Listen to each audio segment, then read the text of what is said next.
네, 안녕하십니까. 비전교육학입니다. 이번 시간에는 지난 시간에 이어서 교육과정 재개념주의에 대해서 계속 학습해 볼 텐데요. 이번에는 특히 그 중에서도 파이너가 제시한 교육과정 재개념주의가 무엇인지에 대해서 한번 알아보는 시간 갖도록 하겠습니다. 우리 간단하게 한번 이전 시간에 했던 거 생각해 보면 전통주의적 관점에서 교육과정을 바라볼 때 가장 중요시했던 게 뭐였죠, 여러분? 제가 강조했던 게 바로 교육 목표와 그 목표를 어떻게 하면 효율적으로 달성하냐, 이게 가장 중요한 핵심이었습니다. 이전의 시대에서 바라봤을 때. 따라서 그 배우는 내용이 무엇이고 그 배우는 과정에서 학습자들이 무슨 생각을 했고 개개인이 어떤 경험을 통해서 어떤 가치를 깨달았고 이런 것들은 중요하지 않다. 그런 것들은 오히려 효율성을 저해하는 요인일 뿐이다. 따라서 정해진 목표, 그걸 어떤 학습 내용과 방법, 즉 절차와 방법들을 활용해서 효율적으로 달성할지 그것만 신경 쓰면 된다. 이렇게 봤던 거죠. 극단적으로 얘기하면. 그런데 그런 방식으로 교육과정을 정의하고 그걸 효율적으로 달성하게끔 설계하는 모든 것들이 교육과정이다라고 우리가 규정해 놓으니까 여러 가지 문제점들이 발생했잖아요. 맞죠? 기존의 이데올로기와 사회구조가 그 다음 세계에 그대로 전수된다든지 아니면 인간의 능동성은 저해해버리고 인간은 수동적 인간으로 전락한 상태에서 인간의 행동 변화를 언제든지 교사가 원하는 대로 조작할 수 있다든지 이렇게 인간의 수동적인 존재로 전락해버리도록 만든 어떤 이런 문제점들이 여기 있었습니다. 따라서 우리 교육과정에 대한 변화를 위해서는 교육과정에 대한 개념 자체를 우리가 재시도할 필요가 있다. 즉, 재개념화해야 될 필요가 있다. 이런 패러다임이 나오게 된 거고요. 그 중에서 정치적인 해방을 보다 중요시 여겼던 사람은 애플. 그리고 실존적 해방을 주로 중요시 여겼던 거, 더 포인트를 뒀던 거는 파이너입니다. 그러면 우리가 파이너가 제시한 실존적 해방이 무엇인지를 일단 알아야 되겠죠. 그리고 그런 실존적 해방을 도달하기 위해서 그 목표에 도달하기 위해서 실시했던 어떤 방법, 꾸렐의 방법론이라고 하는 그 네 가지 단계의 방법론에 대해서도 꼭 숙지하고 계셔야 합니다. 그런 부분들이 시험에 나올 확률이 높습니다. 일단 들어가기 앞서서 파이너는 교육과정을 어떻게 재개념화 정의하려고 했는지 간단하게 한번 살펴보도록 하겠습니다.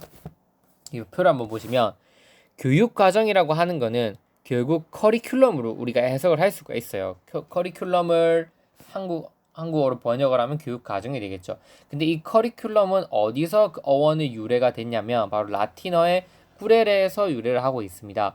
이 꾸레레라고 하는 거는 두 가지 의미를 내포하고 있습니다. 즉 경주로에서 달린다라고 하는 의미와 출발과 도착이 있는 달려가는 길이라고 하는 두 가지 의미가 있어요. 즉 무슨 말이냐면 이 쿠레라고 하는 거는 일단 길이 있고 이 길과 이 길을 달려가는 것 이거를 포함하는 게 바로 쿠레레입니다. 이해되죠? 그래서 이 그리고 학습도 이 쿠레레와 같은 것이다. 즉 학습자가 바람직한 행동 변화로 이 행동 변화를 만들어내기 위해서 우리 학습자를 이러한 커리큘럼 이 안에 우리가 투입시키는 거죠. 마치 학습자가 말이라고 치면 학습자의 말이 올바른 행동 변화를 할 수 있는 방향으로 나아갈 수 있도록 쭉 나아갈 수 있도록 이 길을 만들어 주는 거. 이 길 자체가 뭐가 된다? 교육 과정이다. 옛날에는 여기에 포인트를 둔 거예요. 그래서 구렐의 안에서도 어디에 이 길 부분에 포인트를 뒀던 거예요. 코스에. 여기 읽어 보시면 이전의 교육 과정은 쿠렐의 코스에 초점을 두었다. 이에 교육 과정이란 학생이 일정한 교육 목적이나 목표를 달성하기 위해서 일정한 순서에 의해서 정해진 코스를 따라서 공부하는 그 코스 및 학습 내용이나 경험 내용을 의미한다. 그래서 이전 시대의 관점에서 교육 과정을 정의한다면 바로 학습자들이 따라야 할 정해진 절차 이거 자체가 교육 과정이라는 거죠. 정해진 교육 방법, 정해진 학습 내용을 그대로 따라하는 것. 그 정해진 학습 내용과 교육 방법들, 이런 것들이 바로 교육 과정이다. 즉, 아이들이 말이 달리고 있는 그 코스에 초점을 뒀다면, 파이너는 쿠레레가 가지고 있는 개념 중에서 달려가는 이것보다는 어디에? 경주로에서 달린다. 이 부분에 좀 더 포인트를 두고 교육과정의 어떤 정의를 재개념화했습니다. 여기 보시면, 파이네는 쿠레레의 개념 중 달리는 과정 자체에 중점을 둡니다. 즉, 교육과정이란 학생들에게입니다. 학생들이 외부에 주어진 커리큘럼을 학습하는 과정에서 느끼는 개인적 경험으로 규정한다. 오타가 아니네요. 죄송합니다. 즉 교육 과정이란 다시 정의해보면 학생들이 외부에 주어진 커리큘럼, 즉 커리큘럼이 외부에 주어진 것은 인정한다. 그래, 파이널 관점에서 봤을 때 당연히 주어지겠지. 교사들이 만들고 교육과정 개발자들이 열심히 바람직한 방향으로 이끌어내기 위해서 일정한 어떤 학습 방법과 어떤 절차 내용들을 고려해서 투입시키겠죠. 그 투입시킨 것을 커리큘럼, 즉 커리큘럼이라고 규정을 하고, 근데 그거의 자체가 우리가 교육과정이라 볼 수 없다. 커리큘럼을 학습하는 과정에서 개개인이 느낀 경험, 그게 바로 교육 과정이 된다. 따라서 똑같은 교육 과정을 시행했어도 A라고 하는 학습자들은 A-의 교육 과정이 생길 수 있는 거고 B는 B- 교육 과정이 생길 수 있는 거다. 자료를 접하고 읽고 생각하고 느끼며 배우는 나의 모든 생생한 경험들이 바로 꾸레레 교육 과정인 것이다. 이렇듯 기존의 것을 새롭게 해석하고, 즉 우린 이 교육 과정을 새롭게 해석한 거잖아요. 맞죠, 여러분? 이 기존에 정의되어 있던 교육 과정의 그 개념을 새롭게 해석하고 인지한다는 점에서 이게 바로 재구조화 혹은 재개념화라고 할 수 있는 겁니다. 이해되시죠? 파이너가 결국 후레레라고 하는 어떤 교육 과정의 어원을 재해석했다. 이 안에 내포되어 있는 의미 중에서 출발점과 도착이 있는 달려가는 길보다는 경주로에서 달린다에 대해 초점을 맞춰서 교육과정의 개념을 새롭게 규정했다. 이렇게 볼 수 있습니다. 그렇다면 제가 계속해서 강조하는 게 그 애플은 정치적 해방이다. 즉 이전 세대가 가지고 있는 어떤 지식이나 가치나 어떤 규범 그러한 것들이 다음 세대에 전수되지 않도록 하는 게 애플의 목적이었죠. 이해되시죠? 문화 재생산 이런 걸 방지하는 거다. 그래서 그런 정치적인 어떠한 억압들로부터 해방되는 게 바로 애플이 추구하고자 했던 재개념주의였던 목표입니다. 목표.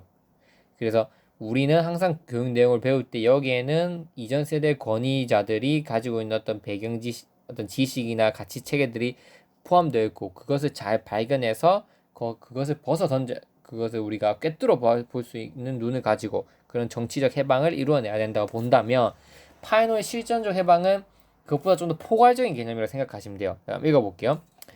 인간의 실존적 해방은 인간과 세계의 참된 모습을 종합적으로 이해하려는 노력의 일환으로 자신의 생활이나 교육 경험을 되돌아보는 자기 비판적 성찰의 과정을 통하여 자기 자신의 진정한 내적 의식의 세계를 알게 되고, 나아가 자기를 구속하는 여러 가지 사회 문화적 제약들이 무엇인지를 깨달음으로써 그러한 것들로부터 사고가 벗어나게 된 것을 해방으로 본다. 이렇게 돼 있는데 말이 좀 길죠. 한번 제가 요약해서 말씀드린다면, 결국 실존적 해방은 가장 핵심 포인트는 뭐냐면 자기 비판과 성찰을 한다는 겁니다. 즉 그냥 이 정치적인 억압으로 해서 내가 배우는 내용이 어떤 권위주의적 색채가 들어가 있지 이걸 본다는 게 아니라, 그냥 내가 이때까지 배웠던 이 학습 내용 그리고 학습 과정 속에서 이 모든 행위들을 스스로 비판과 성찰해 본다는 거예요. 그 비판과 성찰을 통해서 내가 얻고자 하는 건 뭐냐면, 첫 번째 목적이 이거예요. 진정한 자기 자신, 진정한 내적 의식의 세계를 아는 겁니다. 즉 내가 내 자신에 대해서 보다 잘 알기 위해서 자기 비판적 성찰을 하는 거예요. 따라서 인간이 실존적인 해방이라고 한다는 거는 우리가 따지고 생각해 보면 어떤 것으로부터 벗어나는 거잖아요. 즉 내가 가지고 있던 어떠한 잘못된 논리, 그게 물론 무조건 권위주의 어떤 이전 세대가 주입한 건 아니에요. 자기가 스스로 만들어낸 걸 수도 있는 거예요. 그래서 내가 진정으로 나의 의식 세계가 무엇인지 일단 알아보는 거, 이것도 들어가고요. 내가 진정 좋아하는 거, 나의 성격은 어떻고, 나는 어떤 가치관을 가지고 있고, 나는 친구를 대할 때는 어떻게 대하고, 이렇게 나의 부분에 대해서 다 알아가는 거, 이게 첫 번째 핵심 포인트고요. 두 번째는 나아가서 그 과정 안에서 나 스스로가 가지고 있는 편견, 나를 구속하는 사회 문화적 제약들이 무엇인지를 깨닫는 거, 이 두 개가 핵심 포인트예요. 근데 제가 외울 때 이렇게 외우시는 거예요. 이 두 가지 포인트를 어떠한 과정을 통해서 할 수 있다? 자기 비판적 성찰을 통해서 내 안에 진정한 나의 모습을 발견할 수 있고, 그뿐만 아니라 사회적 문화적 제약들이 무엇인지를 깨달을 수 있다. 그렇게 됨으로써 우리는 우리가 가지고 있던 어떤 억압이나 어떤 편견 이런 것들로부터 사고가 벗어나게 된다고 볼 수 있기 때문에 벗어나면서도 내 자신을 보다 더 잘 알게 되기 때문에 이를 실존적 해방이라는 용어를 사용했다 이렇게 볼 수 있는 거예요.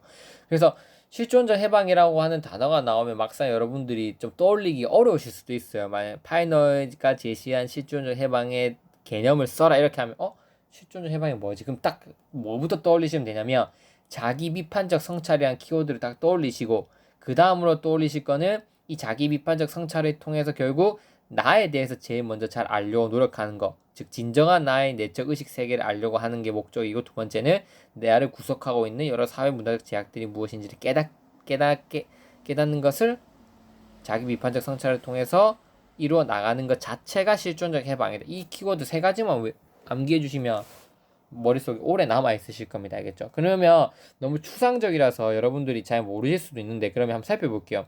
도대체 어떤 부분에서 우리가 억압을 가질 수 있냐?